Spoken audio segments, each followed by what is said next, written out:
नमस्कार। सुबह के 8 बज चुके हैं और वक्त हो चला है टॉप एजेंडे का। मैं हूं आपके साथ ऋतु तिवारी पोखरियाल। बुलेटिन की शुरुआत करेंगे। गृह मंत्रियों के चिंतन शिविर का आज आखिरी दिन है। हरियाणा के सूरजकुंड में गृह मंत्रियों का चिंतन शिविर है। देश के आंतरिक सुरक्षा की समीक्षा पर चिंतन शिविर, कानून व्यवस्था समेत कई अहम मुद्दों पर होगी चर्चा। वीडियो कॉन्फ्रेंसिंग के जरिए संबोधित करेंगे प्रधानमंत्री। तो सभी राज्यों के गृह मंत्री, डीजीपी मौजूद रहेंगे। तो देखिए, 2 दिवसीय ये पूरा चिंतन शिविर का आयोजन हुआ है और आज आखिरी दिन है, यानी कि आज दूसरा दिन है और शाम 5 बजे ये शिविर खत्म हो जाएगा। लेकिन उससे पहले तमाम कार्यक्रम भी आयोजित किए गए हैं। जिस तरह से सुबह से ही जहां योग शिविर आयोजित किया गया, जिसमें सभी राज्य गृह मंत्री शामिल हुए, इसके साथ ही साथ वीडियो कॉन्फ्रेंसिंग के जरिए प्रधानमंत्री भी जुड़ेंगे। माना जा रहा है कि 10:30 बजे का वक्त है जब प्रधानमंत्री राज्य गृह मंत्रियों को संबोधित करेंगे। तो चिंतन शिविर को लेकर तमाम अपडेट आपको दे रहे हैं। आज चूंकि आखिरी दिन है, तो सूरजकुंड में राज्यों के गृह मंत्रियों का यह चिंतन शिविर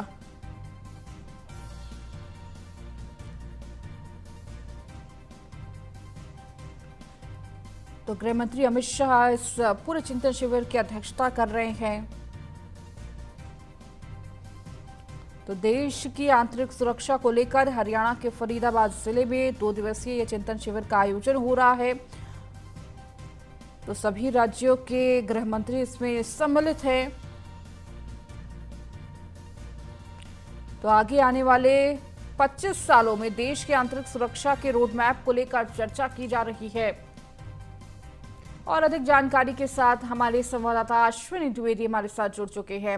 अश्विनी, चिंतन शिविर का आज आखिरी दिन है और देखिए, लगातार अगर कल से जिक्र करें इस पूरे शिविर का, तो आगे आने वाले 25 सालों का रोड मैप तैयार करने की कोशिश की जा रही है। इसके साथ ही साथ एक शब्द का प्रयोग हो रहा है, विजन 2047। कहीं ना कहीं उसे लेकर किस तरह से आंतरिक सुरक्षा को और बेहतर बनाना है, चाहे वो महिलाओं का मुद्दा हो या फिर सीमाओं का मुद्दा हो, उसे लेकर। बिल्कुल। जो कल 2 दिवसीय चिंतन शिविर शुरू हुआ था, आज उसका दूसरा दिन है। कल का दिन रहा कहीं ना कहीं जो तमाम जो राज्य हैं, कौन राज्य बेहतर कानून व्यवस्था को लेकर के प्रयास कर रहा है, उस पर चर्चा है। उसके बाद जो बेहतर परफॉर्मेंस कर रहे हैं राज्य, उनका जो कहीं ना कहीं जो विजन था वो अन्य राज्यों में लागू किया जाए, इसको लेकर के चर्चा हुई। निश्चित तौर पर जो ये बैठक हो रही है गृह मंत्रियों के साथ में, केंद्रीय गृह मंत्री अमित शाह की, निश्चित तौर पर कहीं ना कहीं ये अगले 25 सालों का रोड मैप तैयार किया जा रहा है कि अगले 25 सालों में किस तरह से जो पुलिसिंग है वो हाईटेक हो, साथ ही साथ जो आपसी तालमेल राज्यों का है वो कैसे बना रहा है, समन्वय कैसे बना रहा है। क्योंकि अक्सर दिखाता है कि एक राज्य में अगर दूसरी सरकार है, दूसरे राज्य में दूसरी सरकार है, तो दोनों के बीच समन्वय नहीं बैठता, जिसका फायदा कहीं ना कहीं अपराधी उठाते हैं। कल इसी बात पर चर्चा हुई कि अपराधी किसी भी राज्य से हो और किसी भी राज्य में जाकर पनाह मांगता है, तो लेकिन वो उसको अपराधी के रूप में देखना चाहिए और बाकायदा उस पर उसी प्रकार से जो है कार्रवाई होनी चाहिए। निश्चित तौर पर कल उत्तर प्रदेश की सराहना की गई। इस दौरान कहा गया उत्तर प्रदेश की जो कानून व्यवस्था है उसको लेकर के चर्चा की गई और कहीं ना कहीं उत्तर प्रदेश ने तमाम जो राज्य हैं उनको एक विजन दिया है।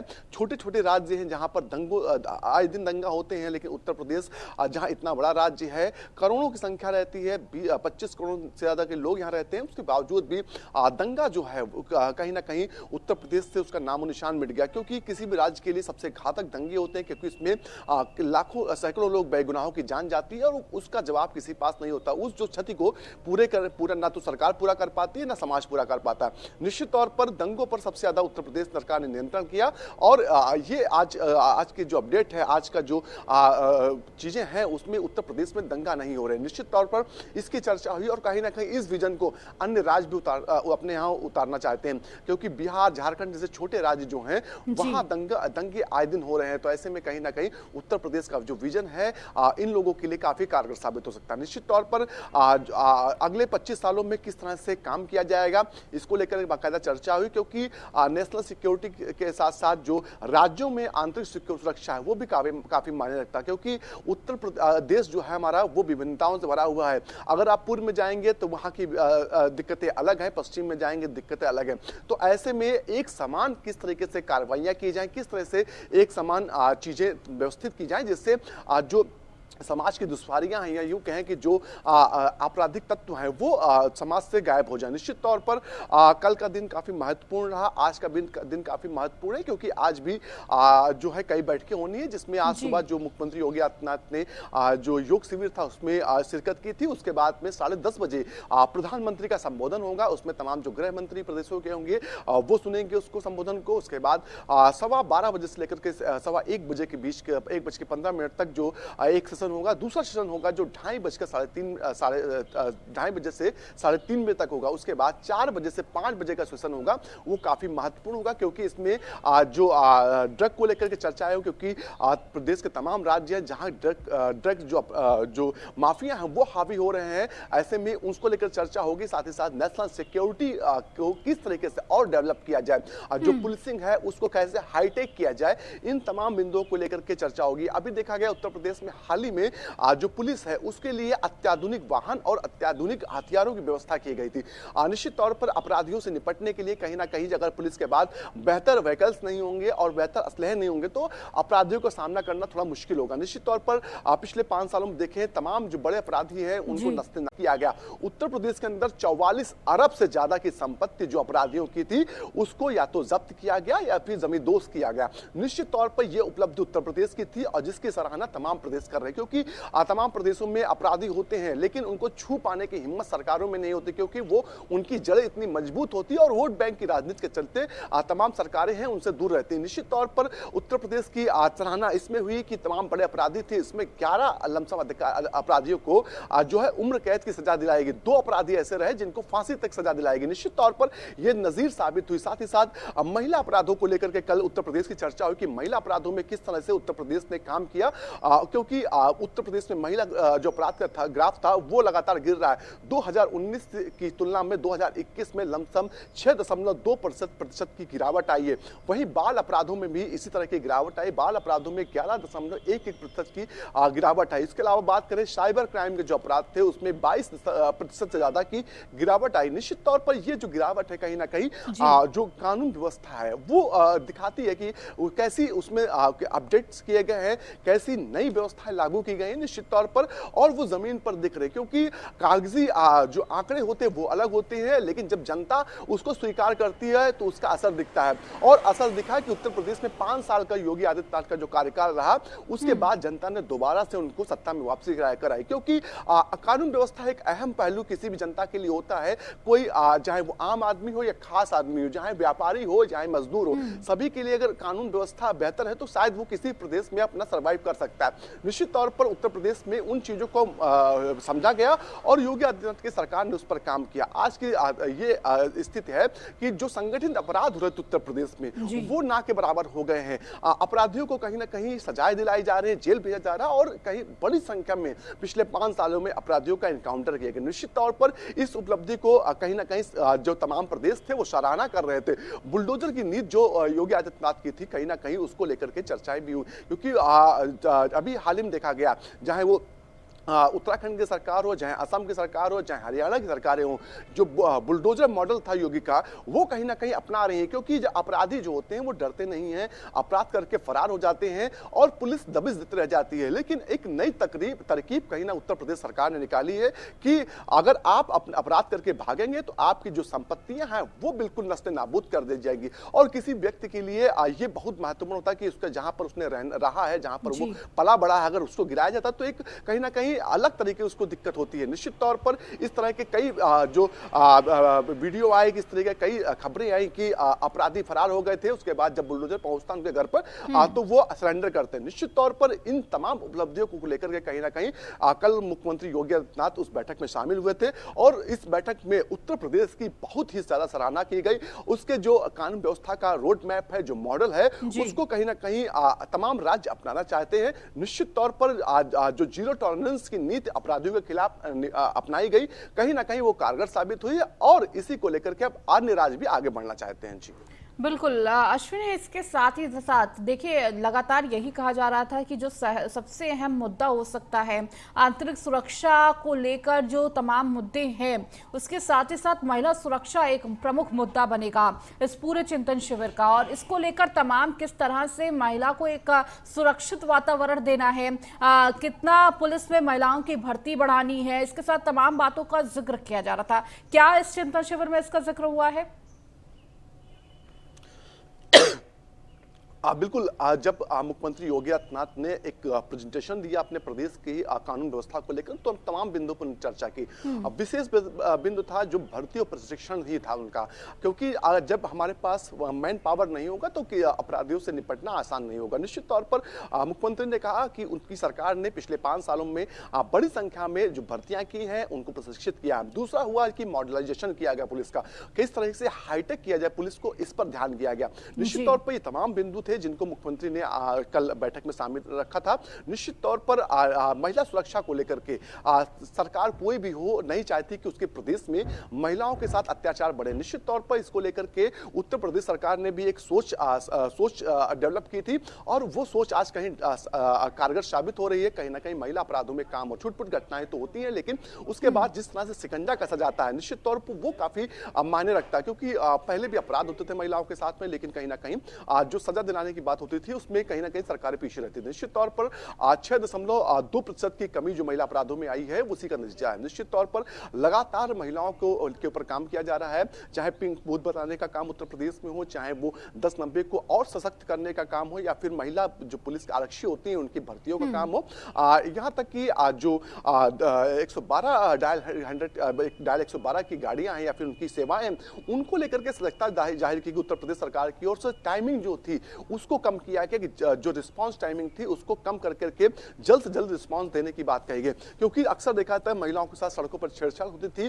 जब वो पुलिस शिकायत करती थी तो जो पुलिस थी वो देर से पहुंचती थी, जिससे बात कहीं ना कहीं अपराधियों के हौसले बुलंद होते थे और वो छेड़छाड़ करके भाग जाते थे। लेकिन अब ऐसा नहीं है, हर चौराहे पर पुलिस तैनात की गई है।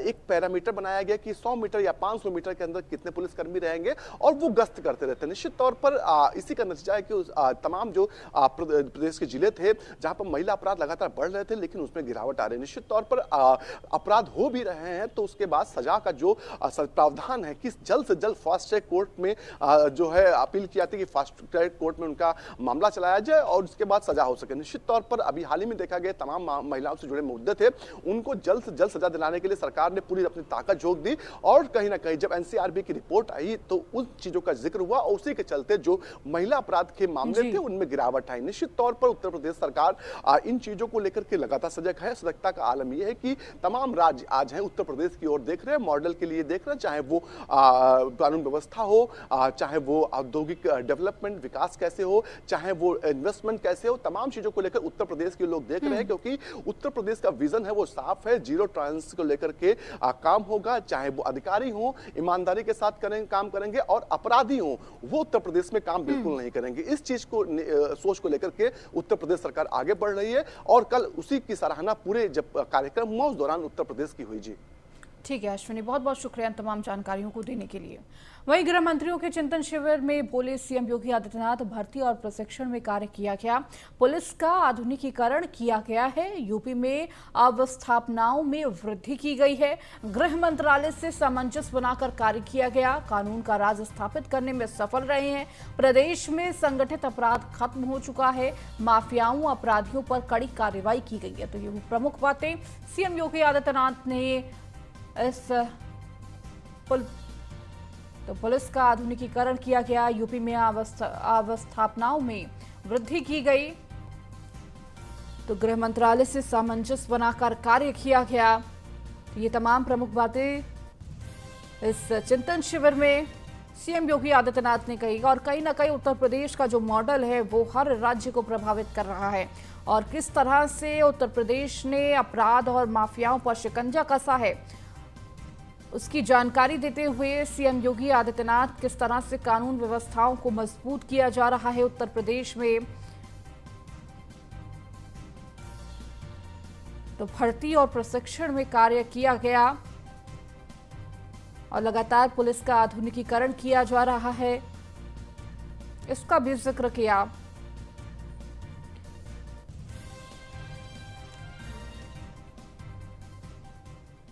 आंतरिक सुरक्षा केंद्र सरकार गंभीर है। इसी के मद्देनजर हरियाणा के फरीदाबाद के सूरजकुंड में गृह मंत्रालय की ओर से गृह मंत्री अमित शाह की अध्यक्षता में बैठक हुई। माना जा रहा है कि इस बैठक में कानून व्यवस्था को लेकर योगी मॉडल को पेश किया गया। अपराध पर सीएम योगी की जीरो टॉलरेंस की नीति हिट रही।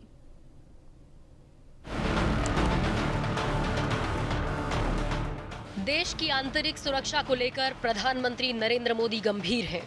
गृह मंत्री अमित शाह पूरी तरीके से एक्टिव है और उनकी सरकार राज्य सरकारों को इस ग्लोबल युग में अपराध की हर विधा से निपटने का मंत्र देने के लिए तैयार है। गृह मंत्रालय की तरफ से फरीदाबाद के सूरजकुंड में चिंतन शिविर का आगाज हो चुका है, लेकिन आंतरिक सुरक्षा को लेकर जिन मुद्दों पर चर्चा हो रही है उस पर उत्तर प्रदेश के मुख्यमंत्री योगी आदित्यनाथ की अगुवाई में बहुत हद तक कामयाबी हासिल की जा चुकी है। नेशनल क्राइम रिकॉर्ड ब्यूरो के ताजा आंकड़ों में उत्तर प्रदेश देश के अन्य राज्यों के लिए नजीर बना है। मुख्यमंत्री योगी की अपराध को लेकर जीरो टॉलरेंस नीति का असर सूबे में देखने को मिल रहा है। योगी मॉडल से प्रदेश की कानून व्यवस्था सुधरी है और यूपी की जनता सुरक्षित हुई है। चाहे संगठित अपराध की बात हो या फिर महिलाओं और बच्चों के खिलाफ अपराध, सभी में कमी देखने को मिली है। एनसीआरबी के आंकड़ों के मुताबिक 2019 में प्रदेश में बच्चों के खिलाफ 18,943 मामले दर्ज हुए थे, जो 2021 में घटकर 16,838 हो गए। 2019 में महिलाओं के खिलाफ अपराध के 59,853 मामले दर्ज हुए थे, जो 2021 में घटकर 56,083 हो गए। साइबर क्राइम के मामले भी 2021 में घटकर 8,829 हो गए। इतना ही नहीं, उत्तर प्रदेश में सांप्रदायिक सौहार्द भी बरकरार रहा। आंकड़े इस बात की तस्दीक तफसील से करते हैं। 2021 में यूपी से सिर्फ एक सांप्रदायिक हिंसा की घटना दर्ज हुई।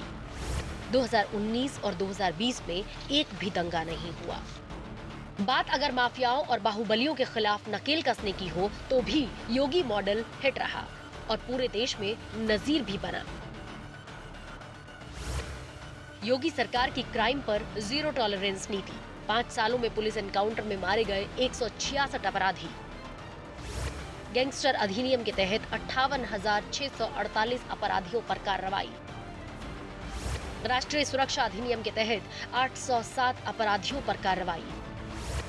माफियाओं की 4,400 करोड़ रुपए से ज्यादा की संपत्ति जब्त या नष्ट।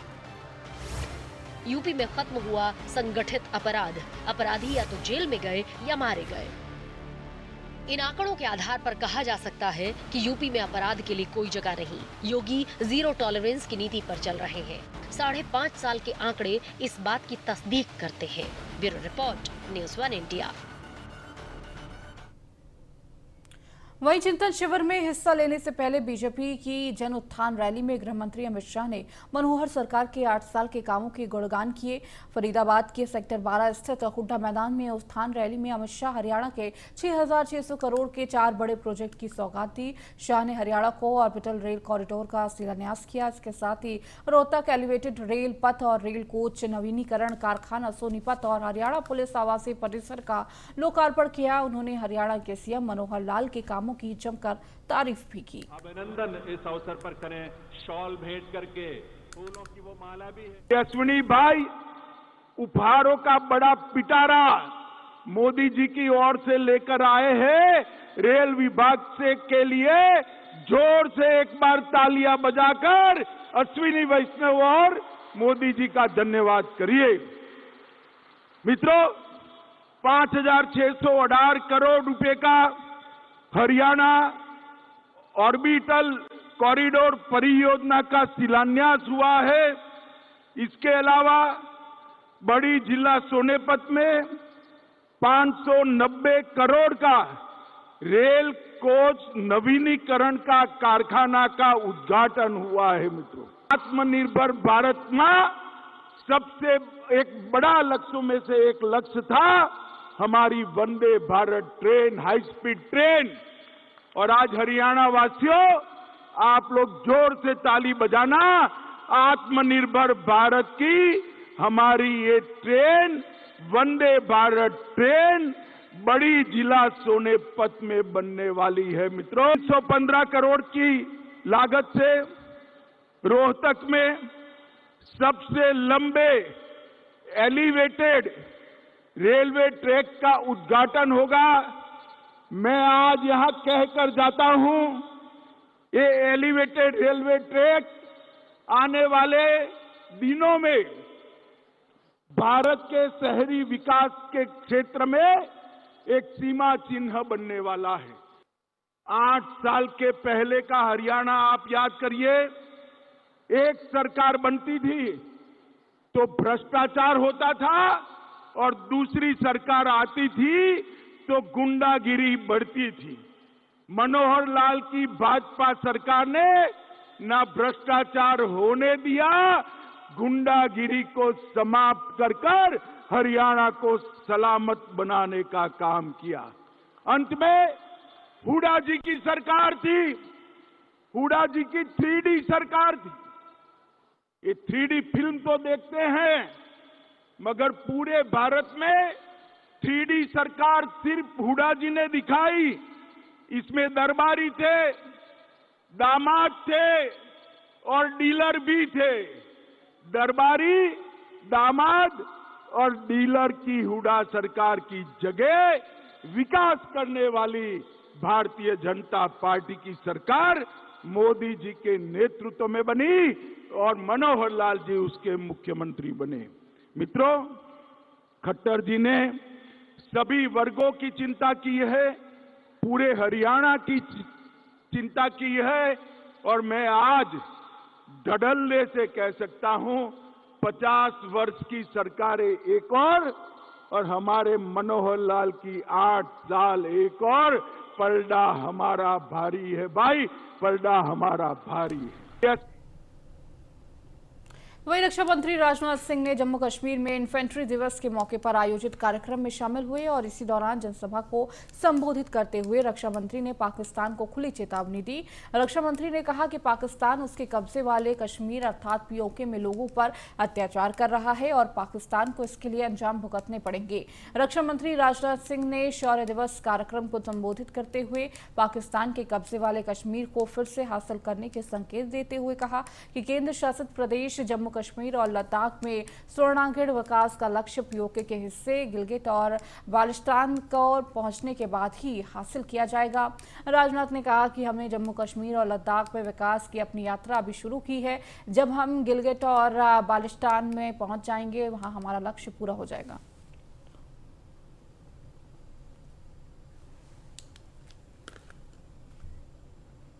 चलिए, इस बुलेटिन में फिलहाल इतना ही। बने रहिए न्यूज़ 1 इंडिया के साथ।